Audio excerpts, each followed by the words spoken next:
Alberto Fernández hizo un anuncio que ya lo había adelantado incluso hace unos días, que está vinculado a un proyecto de reforma judicial, ¿sí? No sé, Horacio, ¿qué te pareció lo que dijo Alberto y qué sabés? Porque tampoco hay tanto detalle de qué es lo que va a hacer. Bueno, él no dio las precisiones de cuál va a ser el proyecto, pero se conocerán en pocos días porque lo va a mandar. Uh-huh. Pero básicamente habló de un reordenamiento de fueros para fusionar fueros, es decir, partir en dos el fuero penal de la capital, de modo que una parte de los juzgados de la capital pasen a ser el equivalente a juzgados provinciales, es decir, juzgados de la ciudad autónoma, y que otra parte pase a ser juzgados federales, sí, y se sume a los juzgados federales actuales y eventualmente a los juzgados en lo penal económico, haciendo un solo fuero de alrededor de 60 juzgados en vez de la situación actual.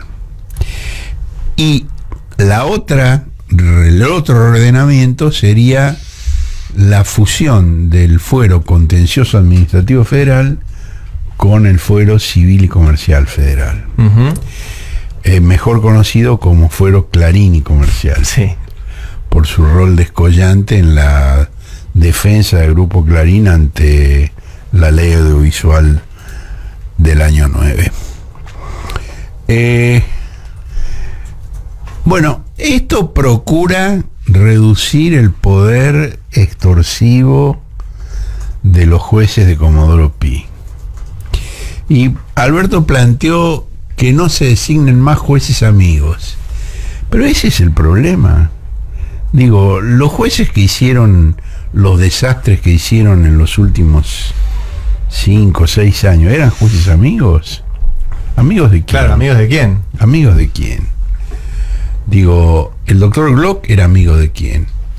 ¿Era amigo de Macri? No, no era amigo de Macri. Uh-huh. Era amigo de Pichetto. Era amigo de Corach.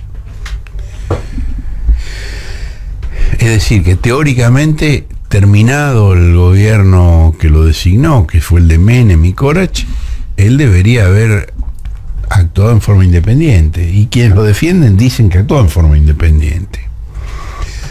E incluso algunos de los que lo critican, como ha sido mi caso, yo nunca he pensado que él fuera un títere de Macri. No es que actuó así porque era amigo de Macri. Era básicamente anti-kirchnerista, que es otra cosa distinta. Sí. Es decir, el antiperonismo es una pasión, es la pasión política más fuerte de la historia argentina. Sí.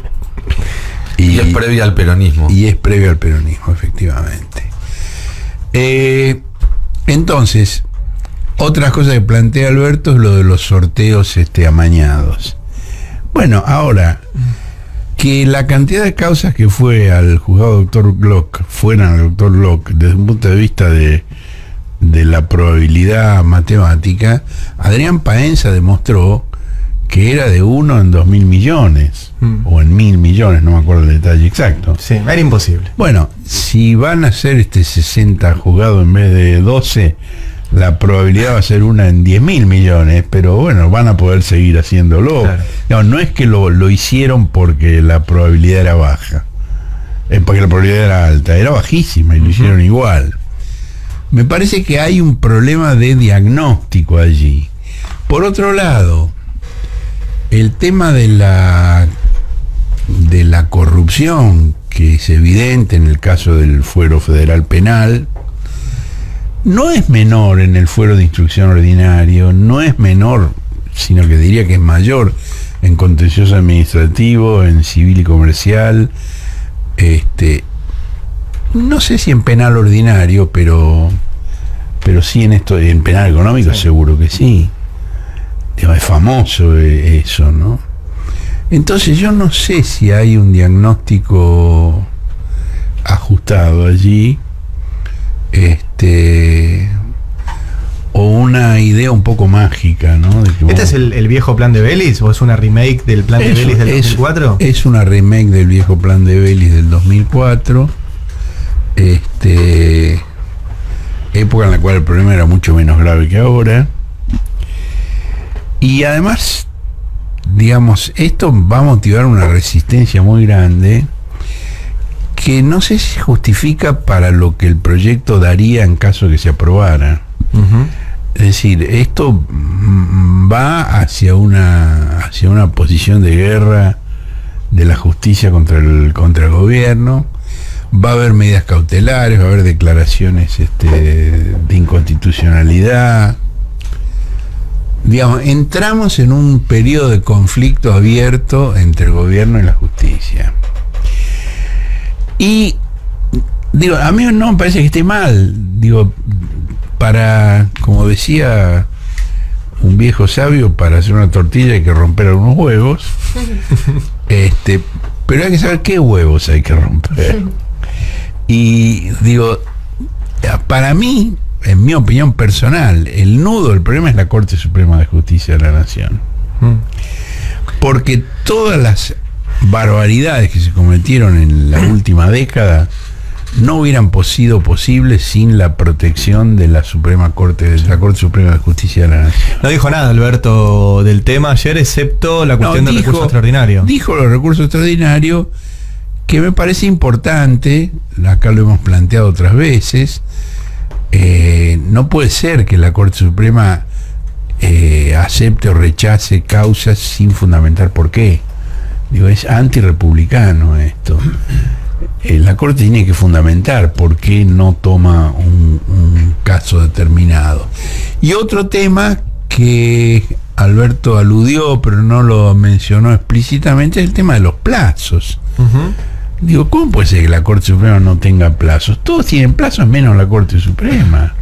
Entonces es un embudo espantoso.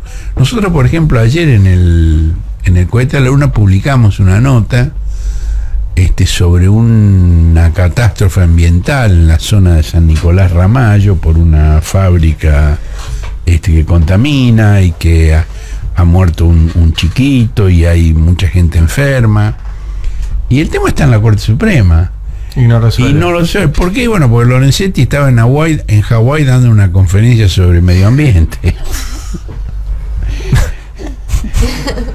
¿Cómo puede ser? Es real esto, No es un chiste. Es real. Ahí fue donde contrajo el resfrío, por el cual no estuvo ayer en el discurso de Alberto.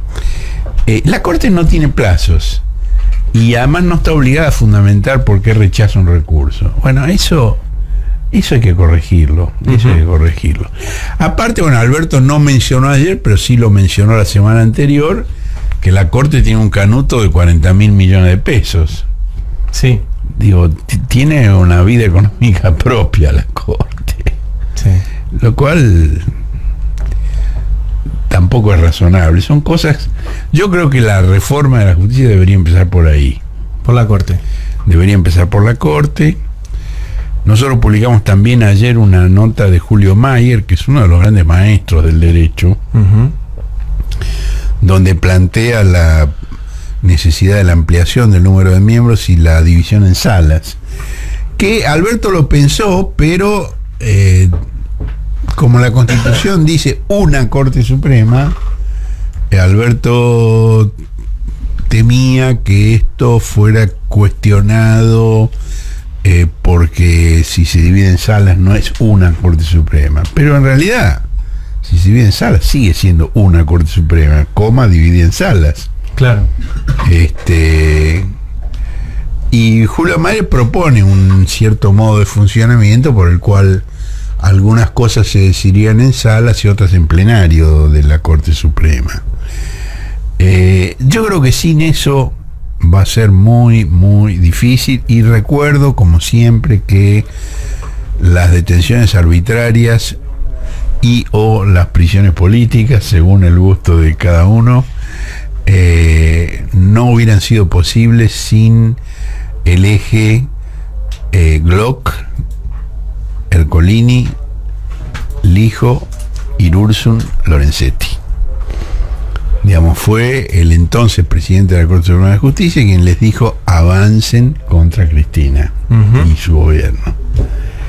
Y fue Irurzun el que firmó el texto que escribió Lorenzetti y que no consiguió que le aprobara la Corte, estableciendo restricciones a la concesión de la libertad durante el proceso, invirtiendo, es decir, la regla es la libertad durante el proceso hasta que no haya una condena firme. Lorenzetti lo invirtió. Es decir, se da por supuesto que en caso de exfuncionarios conservan un poder residual que les permitiría obstaculizar las investigaciones, por lo cual deben estar detenidos durante el proceso. Bueno, esta doctrina la elaboró Lorenzetti, la propuso en un acuerdo de la Corte para que la Corte hiciera una resolución al respecto.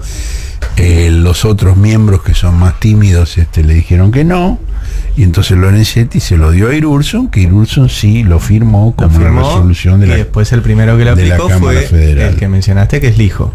Fue Lijo. Para detener a Vudú. A Vudú, exactamente. Ahí está la línea. Además, la doctrina es un disparate. Su aplicación es un disparate al cubo. ¿Qué poder residual tiene Vudú? Pobre Vudú. Que es un tipo que quedó aislado dentro de su propio gobierno, aún siendo vicepresidente, carecía de poder. Después, ya durante el gobierno de Macri, sí, cero poder. Entonces, es una doctrina disparatada que se aplicó en forma absurda. Y esto, digamos, con el aval de la Corte Suprema de Justicia. Yo creo que hay que empezar por ahí. Pero bueno, Alberto tomó otra decisión. Yo lo que estoy contando es mi opinión. No, está claro. Vamos a ver qué va a pasar en el tratamiento legislativo. Tampoco hay que dar por sentado que esto va a ser aprobado tal como viene del Poder Ejecutivo. Así es. 9 de la mañana, 16 minutos. Horacio Belvisky con nosotros. Tanda, ya venimos.